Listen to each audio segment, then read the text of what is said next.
Especially for my first pageant, it really helped me stand out. Being tagged as the daughter of Melanie Marquez, the cousin of Win-Win. But number one, this is the year where I wanted to shine as unapologetically authentic as possible. Are you dating someone? Ay, nako. Did you feel na parang na-force ka lang na umamin kasi lumabas na yung mga photos na kung ano-ano and they were basically forcing you to say something? No? Parang mali ka din ko yung parang nakita ko sa mata niya.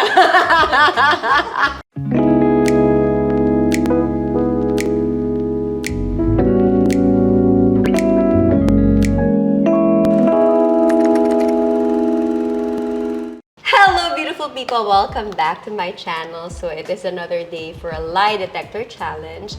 And today we will be joined by a very gorgeous woman with substance. She is an actress, a model, an athlete, a philanthropist, and our Miss Universe Philippines, Miss Michelle Dee. Hi! Thank you!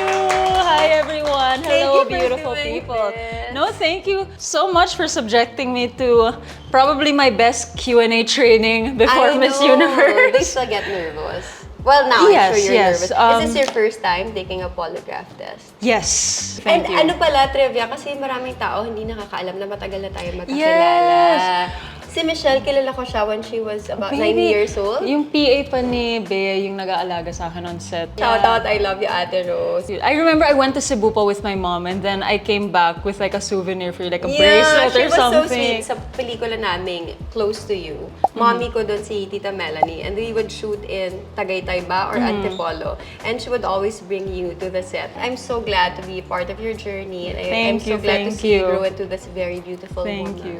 You know, chika lang, I feel like kaya ako sumasama sa mom ko was para kasama ko si Bea. Para kasi I really... It was really fun. Yeah, it was. It was a fun time. So all of those people that doubt na buntot ako ng nanay ko when I was young. Lahat ng kebs shoots na lang. namin, guys, nandun siya. So hindi ako pumapasok. Tapos nado-nosebleed pa kami sa kanya kasi hindi siya marunong parang magtagalog. Yeah, hindi pa. Ay. Ako, I'm nervous now. This is Kuya Bunso, na nabigyan na earlier. True to his character. Meron ka bang isang tanong na iniiwasan? Hindi ko sasabihin sa'yo. Hindi ko Hindi ko itanong. sasabihin sa'yo. Pero you're normally chill and good. I usually have a very stoic face. Like, I have grace under pressure. So even if I'm nervous on stage, like, I can mask that. Sana all. Before we start, I'd like to thank I Spy detectives and investigators for conducting this test. And also Soto Grande for allowing us to shoot here today. So are you ready? Yes, Isa born strap ka ready. na I always namin. have to be ready. Let's do this. Woo, hoo, hoo, hoo.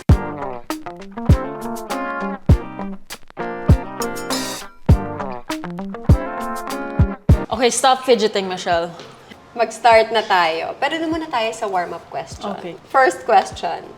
Is your full name Michelle Daniela Marquez Dee? Yes. Okay. Were you born April 24, 1995? No. Tinesting. daw. No. Oh, yan. Tama siya. Tinesting ko eh. Do you think you will pass this test with flying colors? Yes. Confident! I love the confidence. Tingnan natin kung hanggang mamaya ganyan siya ka-confident. I'm channeling my inner psycho, guys. Inner Ted Bundy. You are the current reigning Miss Universe Philippines, and your journey to the crown hasn't been easy. Do you think that if you weren't Miss Melanie's daughter, the netizens and pageant critics would have gone easier on you? No. Why? Especially for my first pageant, it really helped me stand out.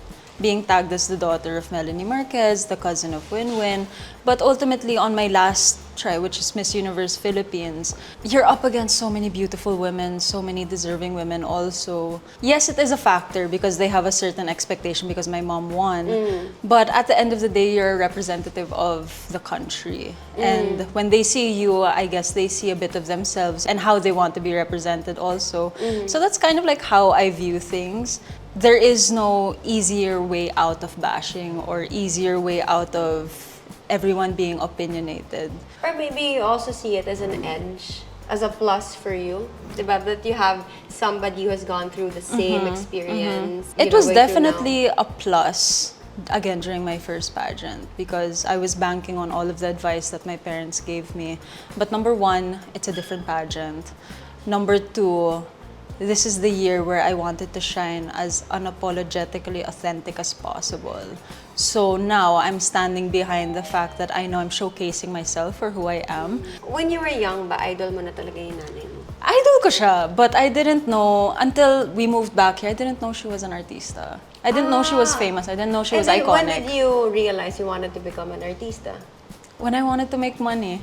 Yun talaga yung initial No, drive. parang when I was younger, when I would see you taping and Yeah. everything, I always genuinely had such a good time. Yeah. And I've always been fascinated handling cameras. I've always been a creative. So I remember clearly, mga 14, 13, I was like, Mom, parang gusto ko mag-artista. But my mom put her foot down. She was like, no, you have to finish studies first. So I kind of just put it in the back of my head, didn't really take it seriously anymore. Until I was in college, and then I said, you know what, I really want to make money, like Right. more money, not just You wanted dependent to on work right away, allowance. I yeah. wanted to be independent. That's why I started modeling first, tried to work on whatever I had. Do you regret it? Do I regret being an actress first? Yeah. No. For me, I assessed what my weaknesses were. And one of that was the confidence. So I really wanted to become an actress first, to be comfortable speaking in front of cameras, Right. acting in front of sets and all of that, just being in front of people and being in the limelight. And that helped me keep my grace under pressure while I'm on stage. Yung mama merong iconic pasarela. Is it your intention na magkaroon ka rin ng sarili mong signature walk? No, it wasn't. Yun. Okay, so my pasarela trainer and I'm Ian Mendahar. Of course, we've always wanted to do something that was taken from my mom's former performances and really take inspiration from that. But we didn't know what would stick. But of course, to answer the question about the signature walk, you can never make your signature walk. It really has to come from the fans. The fans make it stick, the fans name it. I feel like if I put the name to it, it wouldn't be as authentic. One of my mom's signature walks is walking left and right to the stage. So we call that the S walk. So that was very Melanie Marquez. And the reason why I really pushed for something inspired by her walk was because it was Mother's Day the next day. Oh, So- siguro naiyak si Tita Mel. So I won Miss Universe and the next day was Mother's Day. And then of course the poses. I have always been somebody that isn't like the stereotype beauty queen. So I never actually make bewang. I don't hold my waist. I really try to be high fashion. I wanted to do something different and really make my authentic self shine through. But do you think that's like a strength of yours, like walking? Well, what my mentors would always say is that the one thing that people can never take away from me is my stage presence and my aura. Everybody has their right to their own opinion, though. I know Pero I'm ibang not mundo talaga perfect. yung Pageantry, Ibang-iba different. talaga. Pero Okay. ngayon, pag-usapan natin yung cousin mo. Si Na nasa Winwin. nasa Okay. pageant world din, si Winwin, who was the reina, Paano Americana? yes, in 2017. And one. Was there a time na nagselos ka sa pagkakapanalo niya? No. Oh. Are you guys close? Actually, because I grew up in the States, so I never, and this is the same with my mom and my dad's side. I grew up in the States, so I never really got to grow up with her. But the time that we did become close was when we hosted a show together. It was Glow Up, it was a GMA show. So that's when we actually became very close cousins. I was about to say friends, but we're cousins. And you have a lot of things in common. You're We into, do, like, we Bucons do. and- And if anything, siya yung, it was during Glow Up, that show, that I decided to join Miss World after. So in between tapings, in between shots, like I would actually ask advice from her and see how her journey was also, and it was very helpful. Actually, the last person I saw before my first salon on stage for Miss World, Winwin was the host of the pageant. So she was gonna go out first before I come out. And then I was so nervous. And I couldn't see because I had contacts on. And she was like, girl, trust me, take it off. So, tinanggal mo yung... Tinanggal ko yung contacts ko like 10 seconds before I had to walk on stage. Because I'm legally blind on my right eye. So when you put gradeless contacts, everything gets really blurry. So she was like, the most important thing is that you know where to stop, you can see everything that's going on, just take it off. So you started officially competing for Bucons in 2019. So very recent lang. Do you think late ka na nag-start mag-compete? No. Years before I joined Miss World, years before I joined my first pageant, I already had that mindset that, okay, I'm gonna join eventually. Then I kept backing out year after year after year because I felt like I wasn't ready. I wanted to give myself justice, the family justice, because of the pressure that was on my shoulders being the daughter of Melanie Marquez. So I really had to take into account how prepared I felt personally in that phase of my life. Little do people know, I thought I would be one and done. And then the pandemic hit. My brain got #quarantined.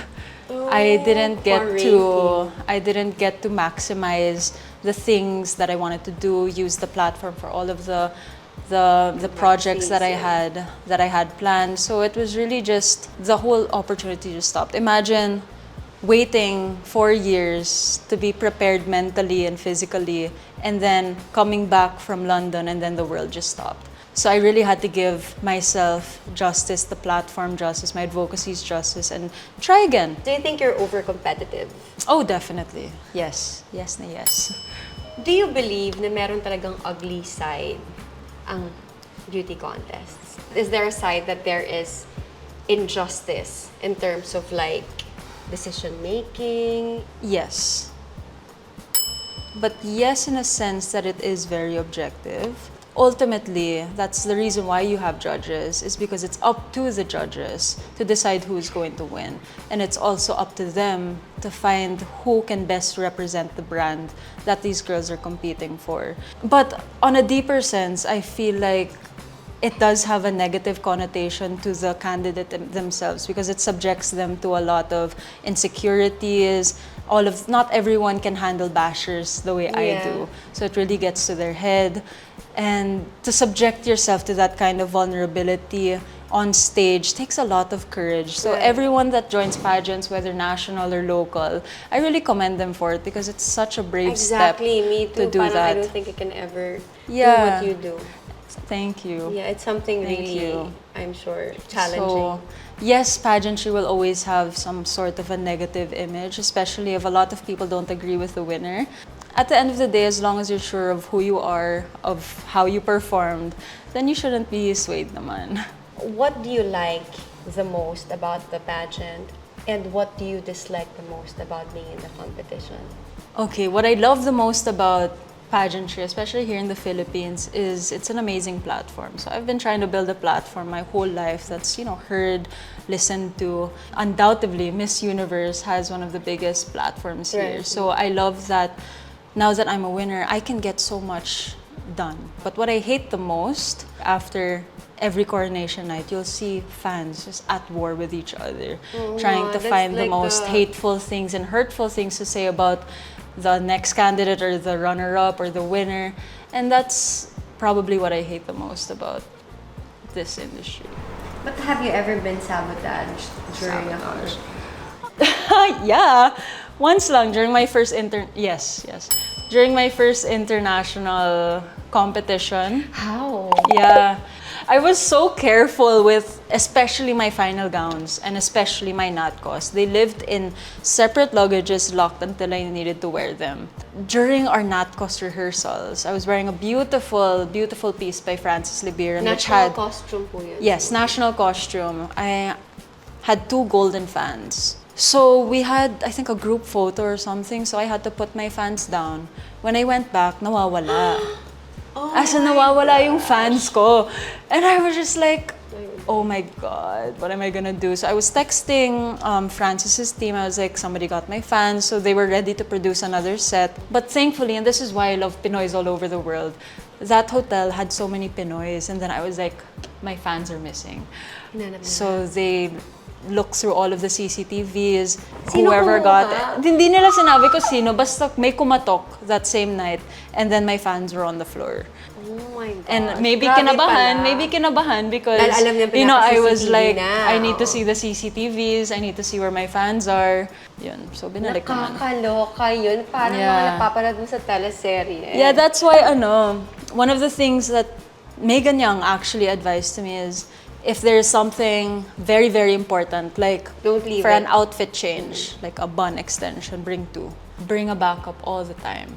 Because it's been done before, not to me, but it's been done before na people cut zippers. Unfortunately, some people choose to do Bad things. bad things. Yeah. Napag-usapan na natin yung pagiging beauty queen mo. Iba naman yung pag-usapan na because Okay. you have a lot of different facets. Right. And aside from your win last May, you also made it to the headlines when you officially came out as bisexual. Did you feel na parang na-force ka lang na umamin kasi lumabas na yung mga photos na kung ano-ano and they were basically forcing you to say something? Yes. And how But was I that have to experience? explain that. Yeah, please, please. Yes, because it was never really part of my plan to come out. I don't feel like you have to define yourself. You don't have to justify your sexuality. It shouldn't define your whole persona. It's just, okay, I'm into this man or a woman or whatever. But the reason why I had to say yes was because during that time, a lot of my old photos were resurfacing. And it was spread with malicious intent. And kawawa din because there was also another person in those photos that were also heavily bashed or whatever experience she had, that she also felt the need to make a statement. The reason why I came out was because I really wanted to take control over the narrative, take control over my story. Because if you do have to come out, then that should come from you. Then also take the opportunity to empower and inspire other people that might be going through the same thing. Because there's nothing wrong with how you choose to define your sexuality. Because you are worth so much more than, than who you're into. And that's probably one of the reasons why God placed you there. Thank you. Yeah. Ito yung napapansin ko hindi tinatanong sa'yo. Are you dating someone? Ay, nako. No? Parang mali ka din ko yun. Parang nakita ko sa mata niya. See, I told you, 97% always account for the 3%. Pinawisan ako dun. Yung tanong lang na yung nagpapawis sa Si akin. Kuya Wait. Bunso talaga, parang dead ma lang siya. Hindi mo na siya namamarites. Mali ata kasi yung question. Are you with somebody right now? No. Ano yung tamang question? Are you dating people right now? O hindi. No talaga. Pero ito, kasi So now I can change my answer and say, my focus. May liniligawan ako. It's the 5th crown. gusto ko yan. Yun yung liniligawan ko right now. I'm trying to make sure that kung Parang ano ibigay ko sa kanya. Parang may naka-ready tayong spiel na. Oo, diba? Di ba, parang housemates kayo na Rian? Yes. For how long? Or until now, do you still live We with just him? reached our half-a-year mark. Cute! Yeah. That must be fun. So you're friends also with Kylie, Max, diba? But do you get annoyed or bothered when people suspect that you're dating them or you're with them? No. Yeah, no talaga, because it's no secret that I'm naturally very sweet. I love my friends. And I guess growing up, especially in the industry, parang I'm so used to being linked with whoever I'm close with at that moment. Rin and I, our duo is called the Remich. So even our house, it's called RMHQ, Remich Headquarters. Ang cute nyo naman. But again, it's like, it's not just the Remich. Like when I became close to Celeste Cortesi, they created a love team also. And then of course, I did mga lihim ni Orduha with Kylie Padilla. And umingay yung love team namin so hard that they had to give us justice at the end of the show. Parang pinatay na nga ako, binuhay pa ako, and then my ending scene. Nakakatawa yun. My ending scene was with Kylie because #Frema became such a loud thing. So I'm very used to being linked with other female. Pero yun nga lang, bakit puro female? Oo nga, bakit walang guy? Walang guy? Never ka na-link kahit kaninong lalaki Kasi hindi in showbiz? ako, parang hindi. Pero gusto ko malang, curious ako, meron kang showbiz crush? Meron kang male crush? I would say Sian Lim. Sian Lim, but more in a sense that if I were to be paired with somebody, I would love for it to be Sian Lim, but not in a I want to date you kind of sense. I think it's more of really like, if I were to be paired with a guy, syempre it has to be taller than me. So, konti lang yung options ko. Piolo Pascual, Sian Lim. Have you ever dated a basketball player before? Yes. Sino? Yes. Sino? I can't say. Oh my Why? God. Baka magka-airtime Wala mo pa na siya. lang. So, Short-lived though. Short-lived. That's when I realized that hindi nagsisync yung mindset ko. Because ako, I am an actress. I am a beauty queen. But I'm also very entrepreneurial. I'm very cerebral. I like numbers. I like tech. I like being a nerd. And I guess the people that I have dated didn't complement that side of me. The side of me that's off camera. And that's what I needed, somebody that can help me grow. And obviously the stability part and all of that. Hindi ba nai-intimidate yung mga nagde-date? Isa pa yun. Because you can be intimidating Isa because pa you're yun. very smart, you're very self-assured, And this is you're very why. accomplished. This is why, as per your lie detector test, I am not dating anyone. Hindi ako naniniwala. First time ko malyan ni Kuya Bunso. That's why, because, you know, I've dated a variety of different types of people naman. And I think it's really just trying to find the right one. So as of now, I still don't believe in marriage. I don't believe in marriage until I find the right one. Yes, kasi I used to not believe in marriage. There was a time in my life, na-share ko nga sa vlog niya na hindi ako naniniwala na sa marriage. But, nung dumating si Dom at tinanong niya ako, parang Felt suddenly, it felt right. It felt like I was doing the right thing. Pero sinabi mo kanina na mahilig kang humawak ng camera, you're a Yes, content creator. Meron bang possibility na magiging director ka one day? Oh my gosh, yes. What type of film would you do? I think drama. A drama. Drama or maybe documentaries. Yeah, I love traveling. I love being able to tell a story and have full control over a narrative. One of the most important things that anyone can do for themselves is to work on their different facets in their life. Because you just never know what you'll end up with. That's true. Pero ano yung favorite movie mo? Parang top of mind. Top of mind, A Walk to Remember. See, hopeless romantic talaga ako, no? A Walk to Remember. Or Naabutan mo ba yun? A Walk to Parang Remember. 13 lang ako nung pinalabas yun. So, fetus ka pa siguro. I watched it so many times. VHS pa siya. But yun, A Walk to Remember and What Dreams May Come. Iniisip ng mga tao na dahil galing ka sa maayos na pamilya, komportabling pamilya, that you had a great time or a comfortable time growing up. Do you think that's true? No.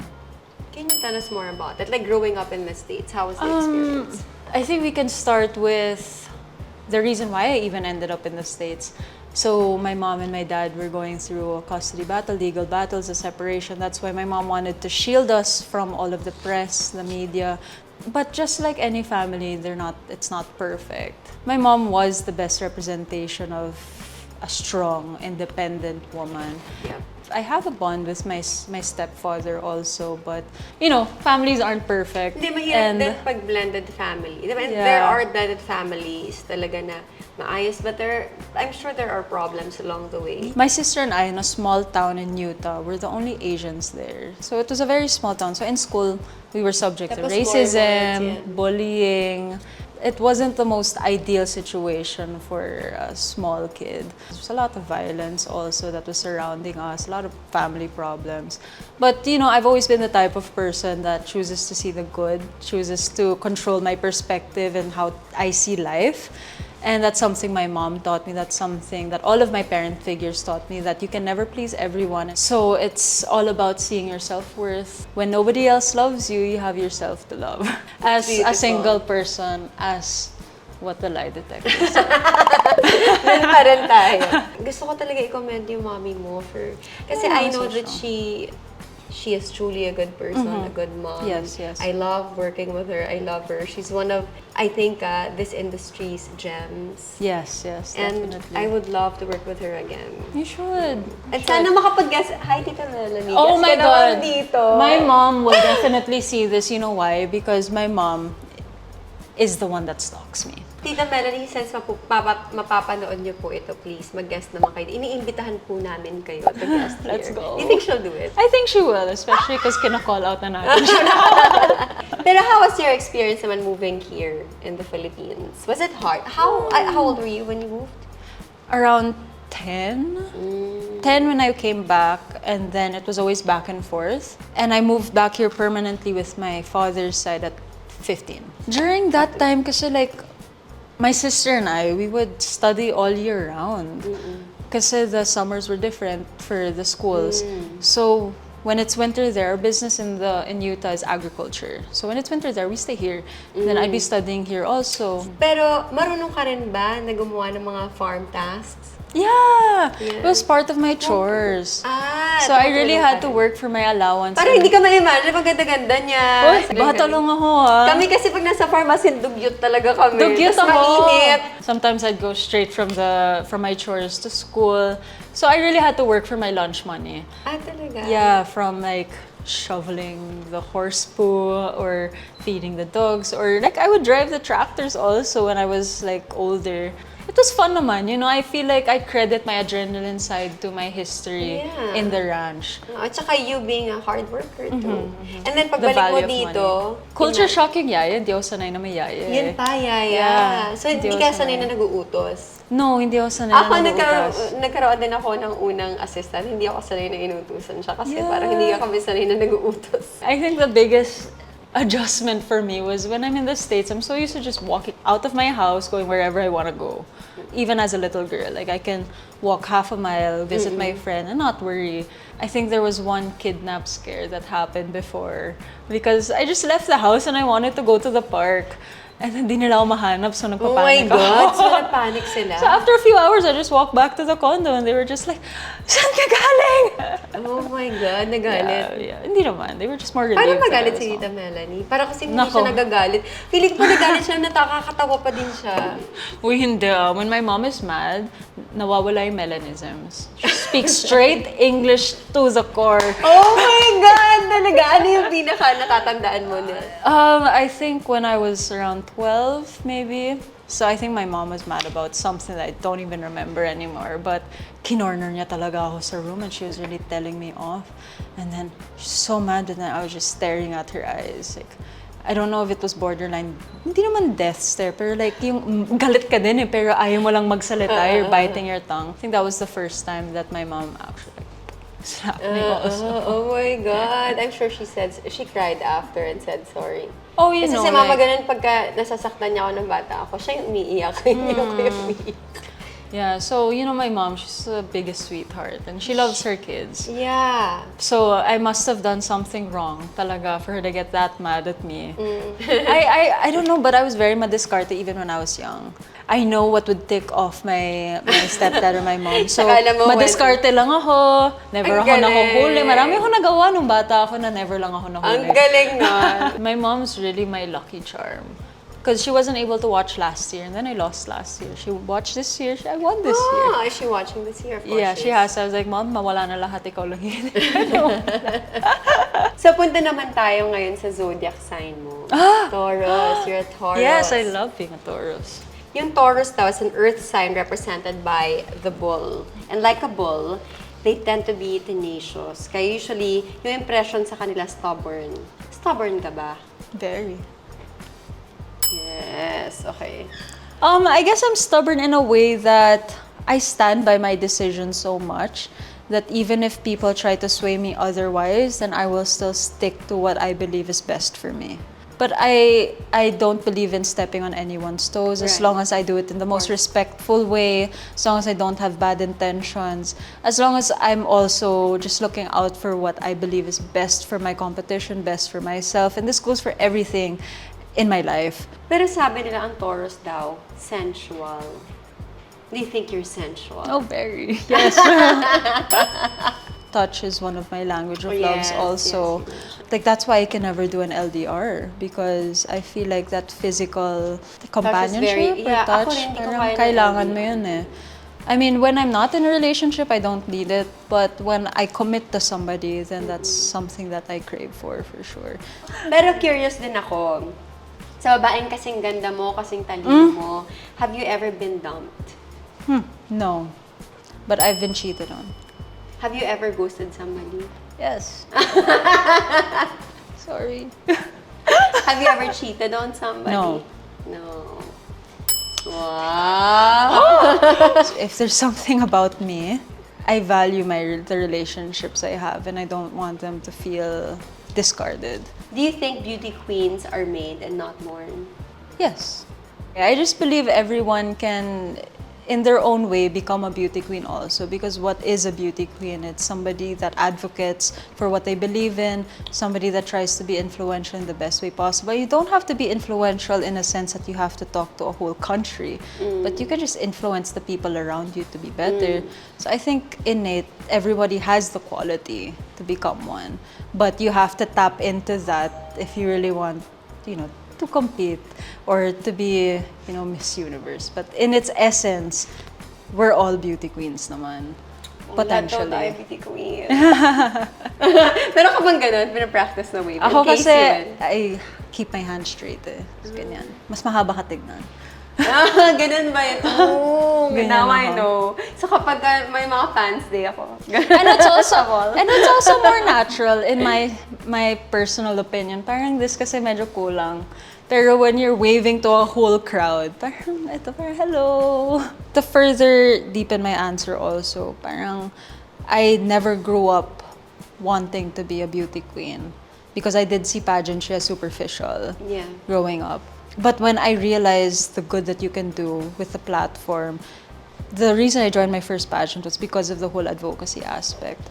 And then, you can always be made to perform also. All of that is trained for, and it really takes a lot of dedication and work. It's amazing. I have so much respect for you guys. It's a sport. It is a sport. Do you think the universe will be on your side when you compete at El Salvador for Miss Universe 2023? Yes. Just claim it! The lie detector was on my side also. Yes! But for my final question, Ay, ano to? is there a point in this interview and polygraph test where you lied at hindi lumabas sa polygraph test? No.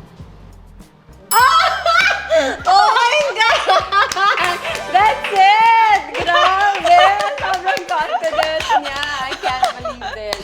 Alam, parang naisahan tayo ni Michelle, Kuya Bunso. Parang hindi na nga at some point, hindi na nga masyadong sumasagot si Kuya Bunso eh. No, I think this was really fun because it also just forces you to be honest with yourself and the realities that you have. Right. Kasi, when you're in the industry, you're so used to giving showbiz answers. If every press person had a lie detector, grabe kaya yung lalabas na chika. Alam, feeling ko magandang to sa Black Mirror episode, no? Lahat naka-lie detector. Parang True. nasa phone na lang nila. Would you ever have your friends do this? Oh, yes. Sino I'm yung vote mo? Would you nominate to do I would this next? nominate Rian Ramos to do this. Rian! Okay! Nominate May Rian nag-nominate Ramos. na kay Rian. Our show is open for Rian Ramos. Let's go. Thank you so much for doing this. Thank you. Thank you. Is there anything that you want to promote? So obviously my competition is 2 months away. I think 80 days to be exact. So I just want everyone to just please continue supporting me. There's so much left to be said, so much left to be done, but I do this all for you guys, and I'm so excited to see what destiny has in store for me. So once again, just thank you for all of your love, your support, and I'll see you guys next time. And good luck. We Thank are all you. behind Thank you. you, We're thank all you, rooting for thank you. you, We thank hope you. you win. Thank you so much again for doing this. Oh, and wait. Yes. Habo lang. Please don't forget to check out my vlog also with Bea. We did the last challenge, so watch out for that as well. Yes, thank you so much. Okay, and I thank also you. would like to thank iSpy detectives and investigators for conducting this test, and of course, Soto Grande for allowing us to shoot here. So there you have it, guys. Thank you so much for watching. Don't forget to like and subscribe, and don't forget, life is beautiful. Bye!